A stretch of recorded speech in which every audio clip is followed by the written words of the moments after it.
Hello good morning friends. Study points पे आपका स्वागत है। Constitutions of India. आज हम दोस्तों रेट्स के बारे में बात करेंगे।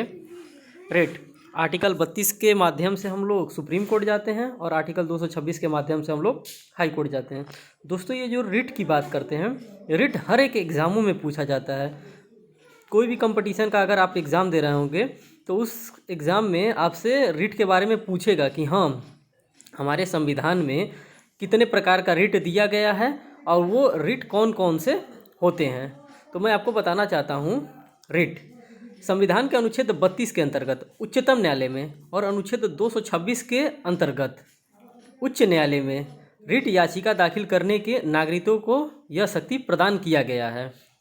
ठीक, इसके बारे में मैं बताता हूँ। हमारे संविधान में, भारतीय संविधान में 5 प्रकार के रिट के बारे में बताया गया है। बंदी प्रत्यक्षीकरण, जिसको अंग्रेजी में हैबियस कॉर्पस कहते हैं। दूसरा परमादेश, मैंडमस, प्रतिषेध रिट, प्रोहिबिशन। चौथा है उत्प्रेषण लेख, जिसको रिट ऑफ सरसरीज कहते हैं। फिर पांचवा है अधिकार परीक्षा, जिसको क्यू वारंटो कहते हैं। अब इसी रिट को हम लोग अब डिस्क्राइब करके दोस्तों पढ़ेंगे। हैबियस कॉर्पस, यह रिट उस अधिकारी के विरुद्ध किया जाता है जो किसी व्यक्ति को बंदी बनाकर रखता है। इस रिट को जारी करके कैद करने वाले अधिकारी को यह निर्देश दिया जाता है कि वह गिरफ्तार किए गए व्यक्ति को न्यायालय में पेश करे।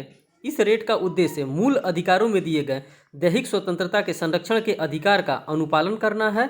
यह रिट अवैध बंदीकरण के विरुद्ध प्रभावी कानूनी राहत प्रदान करता है। दोस्तों मैं आपको ये अलग से मैं बातें बताना चाहता हूँ। बंदी प्रत्यक्षीकरण का मतलब होता है कि अगर किसी भी इंसान को अगर पुलिस वाले ने अरेस्ट कर लिया है तो उसमें ये होता है कि किसी भी इंसान को अगर अरेस्ट कर लिया जाता है तो पुलिस वाले क्या करते हैं, सब उनको 2-3 दिन जेल में ही बंद करके अपने पास रखते हैं। ऐसा होना नहीं चाहिए।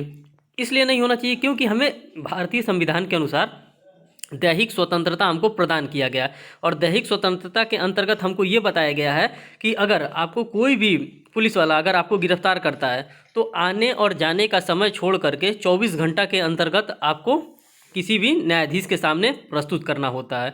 इसीलिए ये अधिकार दिया गया है जिसको हम लोग बंदी प्रत्यक्षीकरण हैबियस कॉर्पस कहते हैं। अब दूसरे रिट के बारे में हम लोग पढ़ते हैं।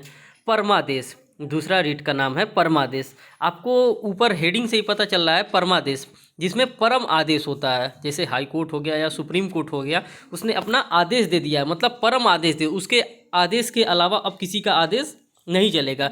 यह रिट न्यायालय द्वारा उस समय जारी किया जाता है जब कोई लोक अधिकारी अपने कर्तव्य के निर्वहन से इनकार करे और जिसके लिए कोई अन्य विधिक उपचार, कोई कानूनी रास्ता न हो, प्राप्त न हो। इस रिट के द्वारा किसी लोक पद के अधिकारी के अतिरिक्त अधीनस्थ न्यायालय अथवा निगम के अधिकारी को भी यह आदेश दिया जाता है कि वह उसे सौंपे गए कर्तव्यों का पालन सुनिश्चित करे। इसमें बताया जाता है कि मतलब जो सरकारी अधिकारी होते हैं या जो सरकारी कर्मचारी होते हैं, जो उनको आदेश दिया गया है वो अपने आदेश का पालन करे। इस रिट के माध्यम से यही बातें बताई जाती हैं।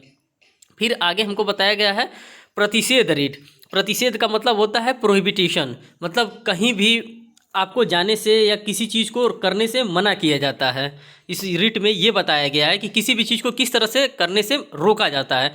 यह रिट किसी उच्चतम न्यायालय द्वारा अधीनस्थ न्यायालयों के विरुद्ध जारी की जाती है।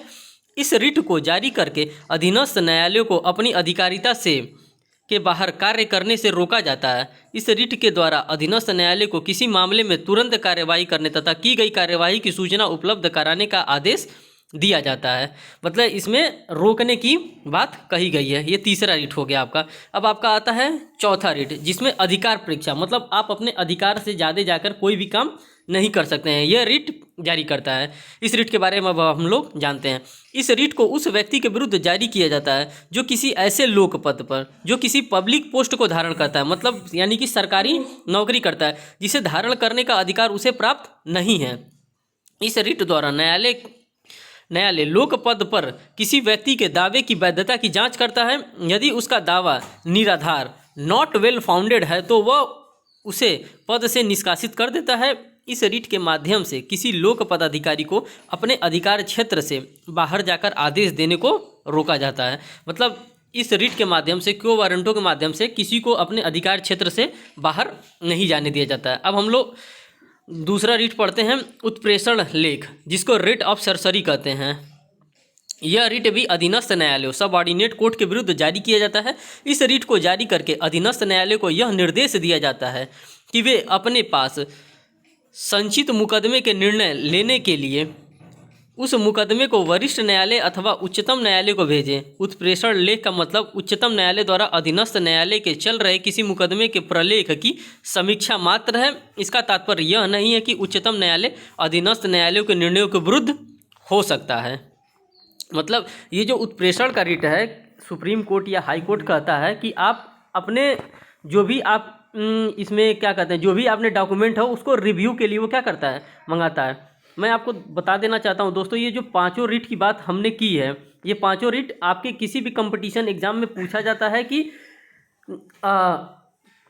संविधान में कितने प्रकार के रिट जारी करने की शक्ति है सुप्रीम कोर्ट और हाई कोर्ट के पास। तो यही दोस्तों 5 रिट जारी करने की सुप्रीम कोर्ट की और हाई कोर्ट को शक्ति है। बहुत बहुत धन्यवाद friends. Please like and subscribe my channels. Okay, thanks.